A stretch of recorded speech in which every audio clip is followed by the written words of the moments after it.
active for animals. Yay!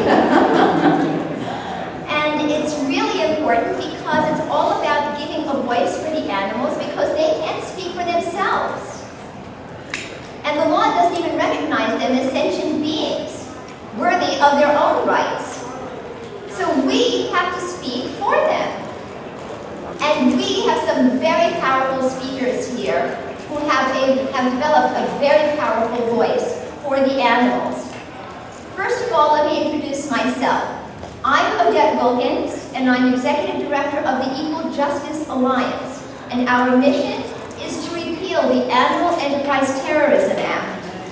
That was enacted back in 2006. And it was enacted after 9/11 and calling animal activists terrorists and being probably, I think, still #1 on the domestic terrorism list. No explosives, nothing that has injured anyone. There are many other groups that have, but for some reason, I guess because we're the most effective, we have to be targeted. In any event, we still need to be a voice for the animals. And I'd like to introduce to you, in turn, each speaker. I will be introducing each speaker before they speak. Our first speaker is Kenny Torrella.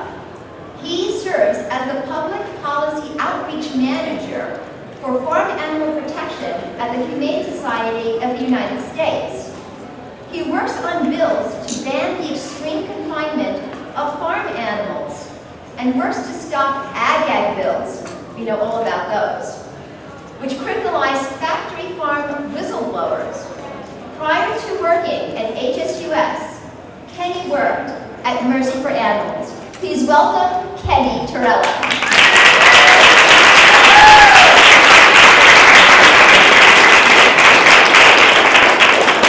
Thank you, Odette, for that very warm introduction. I'm honored to be speaking on a panel today with two political stalwarts, Nora and Karen. And it's so vital that we do get politically active for animals because our opposition is politically active. If you look at the Farm Bureau, they are active in every single state house across the country, lobbying to defend the worst factory farming practices, like gestation crates, battery cages, and veal crates. And so it's our job that we're active in every state house as well to criminalize these abusive practices and to codify into law these social norms that the suffering of animals matters. Now, I know that a lot of folks are intimidated by politicians. They hold a lot of power and authority in our society, but it's important to remember that they are everyday people just like you and I. Just like you and I. They have hobbies.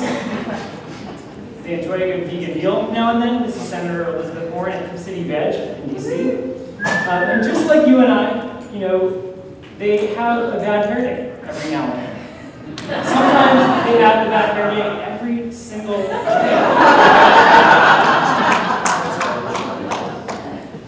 And just like you and I, they can be influenced. And that's exactly what the animal protection movement has been doing over the last 15 years, influencing politicians and changing public policy for animals. For example, in Albuquerque, New Mexico, in 2006, animal advocates, as you can see, dipped their toes into uncharted waters and passed the first ever city ordinance to ban the sale of puppies in pet stores. That was in 2006. Over the last 10 years, animal advocates waged a war against puppy mills, and now we have 157 cities and towns with restrictions on selling puppies and other animals in pet stores. And that's just in the last 10 years.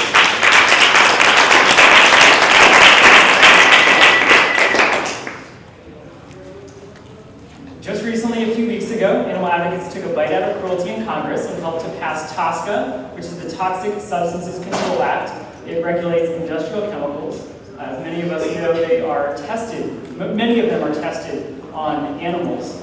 And thanks to the Humane Society Legislative Fund and the Physicians Committee for Responsible Medicine, the animal protection movement was able to get language into this federal law to drastically reduce the number of animals used in research. It requires the EPA and companies to use alternatives to animal testing. rather than the traditional animal models. In the year 2000, 0 states had laws on the books to prevent cruelty to farm animals. And we look now in 2016, 11 states have passed laws to ban one or more types of extreme confinement of farm animals.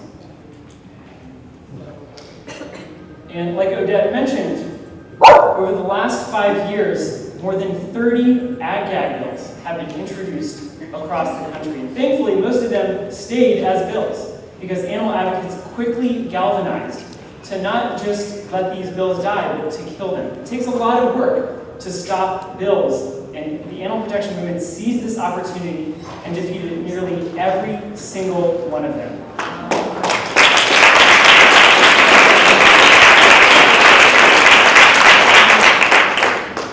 And thanks to the hard work of the Animal Legal Defense Fund and several other organizations, the Idaho ag-gag law was recently struck down by a judge.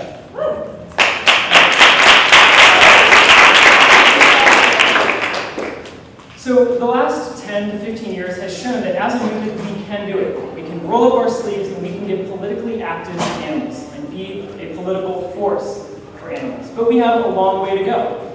And we can look no further than the NRA on how to get there. Now, hate them or love them, they are considered to be the most powerful political lobbying force, not only in Congress, but in state houses across the country.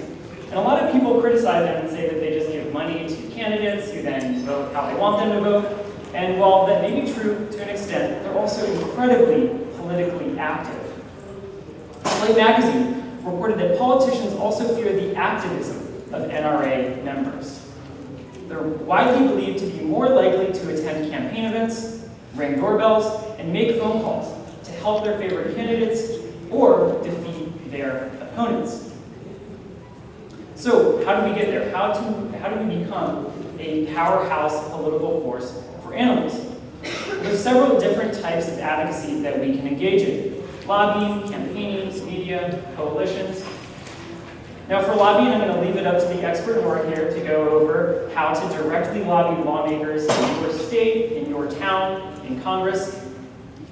But I will just add one quick note that there are 45 HSUS state directors all over the country.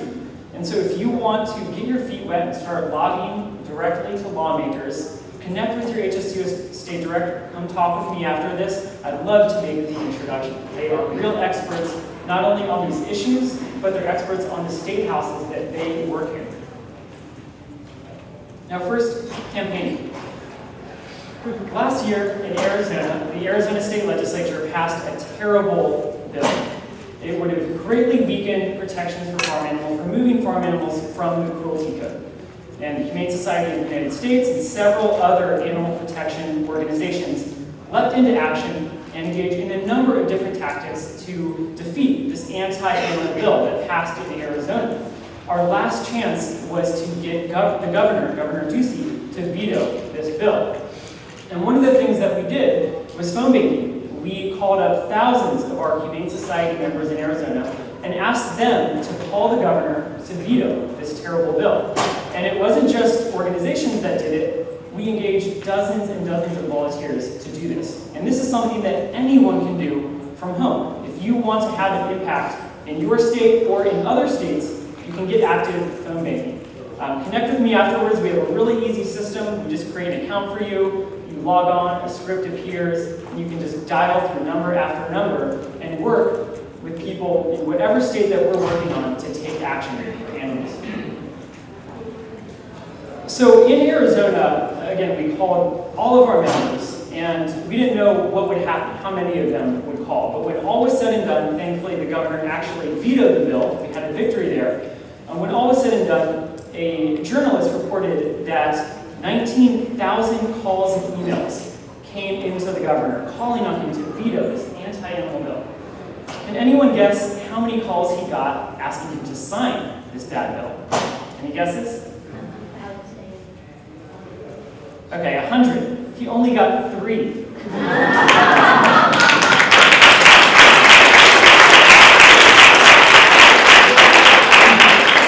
guess. Yeah, pretty close. So this sent a message, loud loud and clear to the Arizona State Legislature and to the governor that we can get politically active and organized. Next up is media. Now, most of us are on social media, and we should always use social media to put pressure politely on lawmakers to do the right thing for animals and vote in favor of animals. Because now, most lawmakers and their staff and reporters who are influential in the state are on social media as well, so we need to be there too. But we also need to use social media to praise lawmakers who do the right thing. On the right is my colleague Sarah Swingle, who posted this tweet thanking Representative Serpa. Representative Serpa is next to Sarah. She's an incredible champion for animals in the Rhode Island State House. And so we gave her an award, and Sarah tweeted this out. She tagged the representative so that the representative would see it, and later thanked Sarah for it. And then she also thanked her for her work to protect animals. And then Sarah used the hashtag #RIPolly, which is short for Rhode Island politics. Now, every single state has a different hashtag that they use for politics on Twitter. It's important to look up yours. You can typically just look up a few lawmakers, look up their Twitter accounts, and you'll quickly find it. For example, in North Carolina, it's NCPOL, short for North Carolina Politics.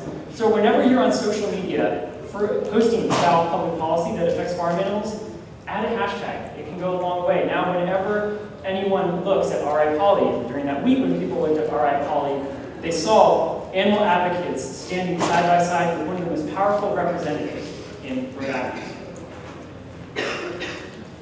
Letters to the editor appear in the opinion section of newspapers, and the opinion section is the second most widely read part of any newspaper.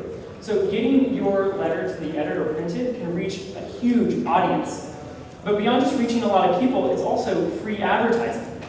I think most animal advocates and most groups would pay hundreds or thousands of dollars to get this type of space in major newspapers. But with a simple letter to the editor, which may just take you 30 minutes to write, you can get a letter printed that will reach hundreds, thousands, tens of thousands, or more people completely for free. And it's really easy. When writing a letter, I recommend keeping it short and sweet, just writing 150 words or less, and making your point clear in the beginning, and then backing it up with facts.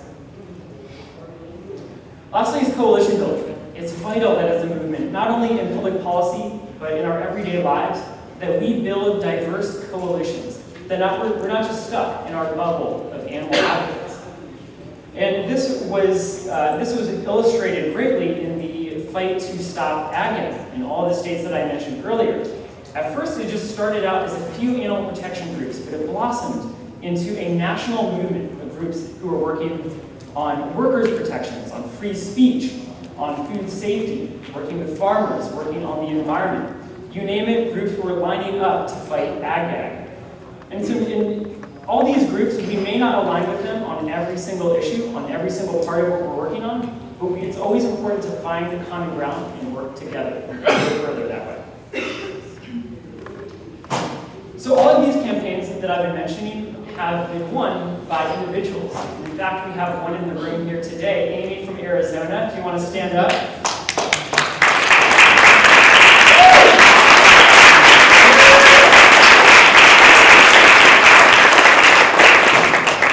So Amy helped a lot on defeating the Arizona bill that would weaken protections from farm animals that I mentioned earlier.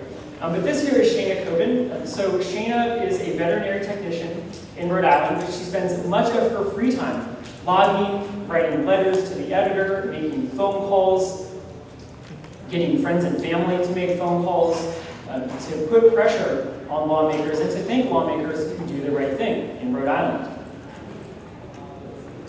This is Abby Monkarsh.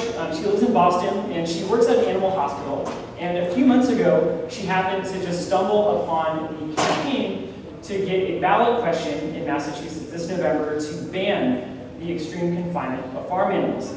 And Abby got incredibly active. Despite having a full-time job, she spent much of her free time, nights, mornings, weekends, collecting signatures from registered voters to get this historic ballot measure certified for the ballot this November.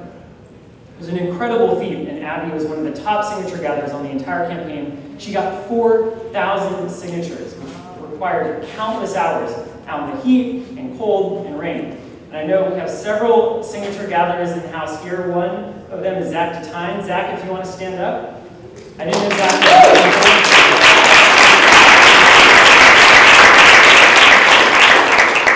So Zach lives in Philly, but in the fall and also this spring, Zach drove up to Massachusetts and gathered hundreds of signatures to help us get this on the ballot. If you want to be like Zach, if you want to be like Abby, help us in Massachusetts on this historic campaign. Massachusetts is going to be the epicenter of farm animal protection this fall, and we need all hands on deck.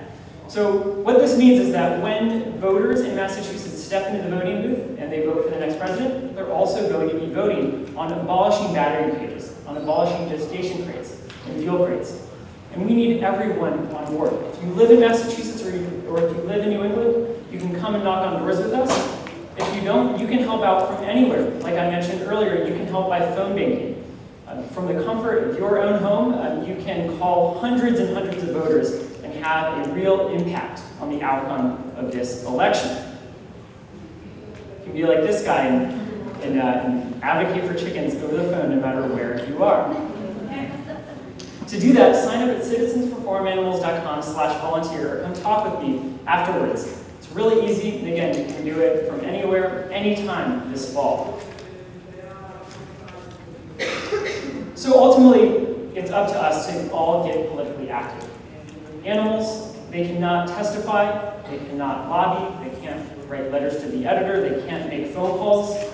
And so it's dependent on each and every one of us to get politically active and to create the legal landscape for farm animals that we all know they deserve. And I look forward to working with each and every one of you in the years to come to make that happen. Thanks so much.